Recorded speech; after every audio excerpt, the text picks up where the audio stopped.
शिवपुरी जिला मुख्यालय पर राष्ट्रीय चेतना प्रसारण न्यास द्वारा आज पत्रकार देवार्ष जी नारद जयंती उत्कृष्ट पत्रकारिता सम्मान समारोह का आयोजन किया गया। नक्षत्र गार्डन में आयोजित इस कार्यक्रम में एक संवाद कार्यक्रम भी आयोजित हुआ, जिसका विषय था पत्रकारिता तब से अब तक। इस आयोजन में शिवपुरी के वरिष्ठ पत्रकार एवं साहित्यकार प्रमोद भार्गव ने अपनी अध्यक्षीय आसंदी से पत्रकारिता और नारद जी पर प्रकाश डाला। वहीं अपना घर आश्रम के अध्यक्ष रमेश चंद्र अग्रवाल ने भी अपने विचार व्यक्त किए। कार्यक्रम में मुख्य वक्ता के रूप में मध्य प्रदेश सिंधी साहित्य अकादमी के निदेशक राजेश वाधवानी उपस्थित रहे, जिन्होंने नारद जयंती के ऊपर और वर्तमान की पत्रकारिता के ऊपर अपना विशेष उद्बोधन दिया। इस दौरान शिवपुरी के उन सभी पत्रकारों को सम्मानित कर साल श्रीफल दिया गया, जिन्होंने पत्रकारिता के क्षेत्र में 30 वर्ष पूरे किए थे। साथ ही महिला पत्रकारों को भी मंच से सम्मानित किया गया। मुझे यहाँ जो सम्मान आपने दिया उसके लिए मैं आपका हृदय से धन्यवाद। आज हम देखते हैं तो पत्रकारिता के क्षेत्र में कई बार हमारे आश्रम पर भी कई लोग आते हैं अधिकारी कर्मचारी के रूप में, तो कई बार तो कहते हैं फोटो मत खींचो, कोई पत्रकार देख लेगा। मतलब पत्रकारों का इतना डर है लोगों को कि कोई गलत बात अगर कर उसको वो पोस्ट मत करना। तो एक पत्रकार जो अच्छी चीज को कितना बढ़ा के या अच्छी तरह से अच्छी चीज को समाज के सामने प्रस्तुत करते हैं, और कोई गलत हो रहा है तो उसको भी समाज के सामने प्रस्तुत करते हैं, और गलत करने वाले को एहसास दिला देते हैं कि अब भविष्य में वो दोबारा किसी गलती को ना दोहराए। तो हम करते हैं, वास्तव में वो एक बहुत सराहनीय कार्य है। क्रांति में वो एक तरह से चरम पर आई और फिर 1947 तक निरंतर रही। गणेश शंकर विद्यार्थी जो मुबावली से निकल कर गए, कानपुर में रहे, उन्होंने दैनिक प्रताप अखबार निकाला, और फिर जब सांप्रदायिक दंगे कानपुर में हुए बंटवारे के समय, तो खुद वो उसमें शहीद हुए। वो एक ऐसे पत्रकार थे, जुझारू पत्रकार थे, और उनको उस समय के जितने भी राजनीतिक लोग थे, जिस किसी भी दल में थे, वो सब उनका सम्मान करते थे। उसके बाद राष्ट्रीय भावना की पत्रकारिता शुरू हुई, जो एक 70 के दशक तक चली, लेकिन बाद में पत्रकारिता में कुछ ऐसे तत्व भी आए जो भारतीयता को लेके उसमें नुक्स निकालने का उन्होंने बड़े पैमाने पर काम किया, और हमारी साहित्य और संस्कृति और जो पुरातन मूल्य हैं उनको बड़ा नुकसान पहुंचा है। अब नारद जी की यदि हम बात करते हैं तो नारद जी किस कालखंड के हैं? सबसे पहले तो ये बात, नारद जी के चरित्र का जो हमें उल्लेख मिलता है या पात्र के रूप में वो सामने आते हैं, तो जो दुनिया की सबसे पहली किताब है ऋग्वेद, उसमें वो दिखाई देते हैं नारद जी। और नारद जी की भूमिका स्ट्रिंगर शब्द आप सब लोग जानते हैं, और हमारे शिवपुरी में जैसे जब राष्ट्रीय अखबारों के या राष्ट्रीय चैनलों के पत्रकार बनते थे तो संवाददाता नहीं होते थे, स्ट्रिंगर ही कहलाते थे। स्ट्रिंगर यानी सूत्रवाहक। सूत्रवाहक भी एक पत्रकारिता का अंग है। तो नारद जी जो थे वो सूत्रवाहक की भूमिका में उस समय जिन तीनों लोगों का विवरण है उसमें वो विचरण करते थे, घूमते फिरते थे। और उस समय के जो ऋग्वेद के समय के तो सबसे प्रधान लोग थे, बड़े लोग थे, जो राजनीतिक स्थापनाओं में और वैदिक सभ्यता की स्थापनाओं में लगे हुए थे, क्योंकि उस समय तक दुनिया में कोई सभ्यता नहीं। वो कार्य पत्रकार के तो हैं, परंतु पत्रकारिता का पूरा समावेश उनमें था, ये कैसे प्रमाणित हो सकता है? बहुत हद तक मेरे मन में भी वो धारणा स्पष्ट हुई कि हाँ, देवर्षि नारद एक संवाददाता हैं, संदेशवाहक हैं, परंतु उनका संवाददाता और संदेश वाहन का कार्य केवल एक उद्देश्य के निमित्त रहा। बृहस्पति के शिष्य रहे और श्रीहरि विष्णु के अनन्य भक्त। तो जिस व्यक्ति में ऐसे विलक्षण गुण हो, ऐसा व्यक्तित्व तो केवल लोकहित की ही बात करे, और यहीं से उनका पत्रकारिता से जुड़ाव भी आरंभ होता है। वास्तव में यदि लोकहित के बारे में सर्वाधिक चिंतन कोई वर्ग करता है, तो मेरा व्यक्तिगत ऐसा मानना है कि पत्रकार से अधिक कोई नहीं हो सकता।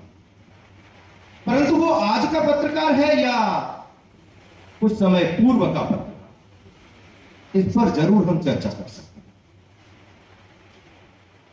बंधुओं, 6 सूत्र वाक्य ऐसे हैं जो पत्रकार में होने चाहिए, और कुछ समय पहले तक की पत्रकारिता, जिसे हम 1779 से आरंभ हुई मान सकते हैं, जब भारत में पहला अंग्रेजी समाचार पत्र जेम्स ऑगस्टस हिक्की ने आरंभ किया, बंगाल गजट के नाम से, जिसे कलकत्ता गजटियर भी कहा गया। ब्रिटिश काल में आरंभ हुआ अंग्रेजी समाचार पत्र था। आरंभ करने वाला एक अंग्रेज था, परंतु मात्र 2 वर्ष में वह समाचार पत्र बंद हो गया, और उसका कारण था कि वह समाचार पत्र मूल रूप से आम जनमानस की भावनाओं को ताकत के साथ प्रस्तुत करता था। तो मैं बात कर रहा था जेम्स ऑगस्टस हिक्की की। 1789 में आरंभ हुआ उनका समाचार पत्र। भाई सिग्नल प्रॉब्लम है या कोई और भी? चूंकि वे शासन के पक्षधर होकर अपनी बात नहीं रखते थे, शासन का संरक्षण नहीं मिला, अपितु उसे बंद करवा दिया गया। फिर भारतीय भाषाओं का पहला समाचार पत्र भारत में आरंभ हुआ बांग्ला भाषा में 1821 में।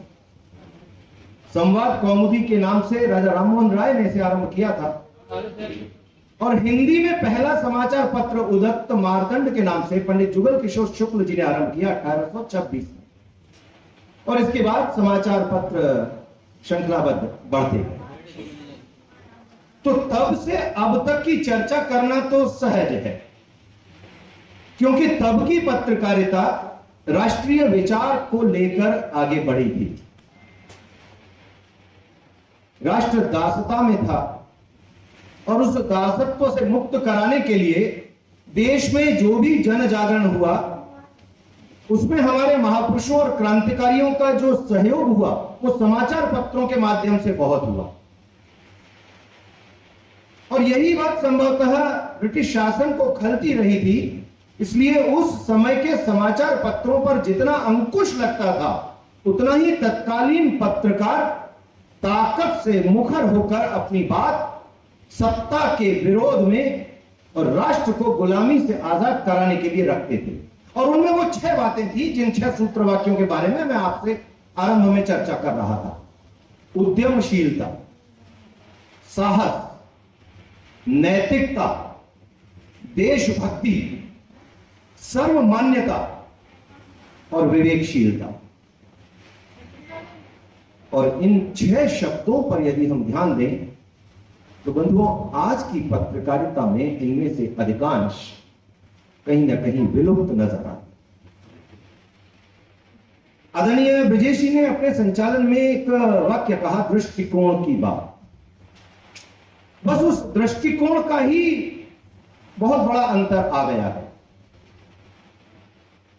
यदि उद्यमशीलता की बात करें, तो पहले पत्रकार बंधु स्वयं घटनास्थल तक जाते थे, घटना के तथ्यों का संकलन करते थे, और फिर उन पर विश्लेषण करके वो रिपोर्ट रूप में अपना समाचार प्रस्तुत करते थे।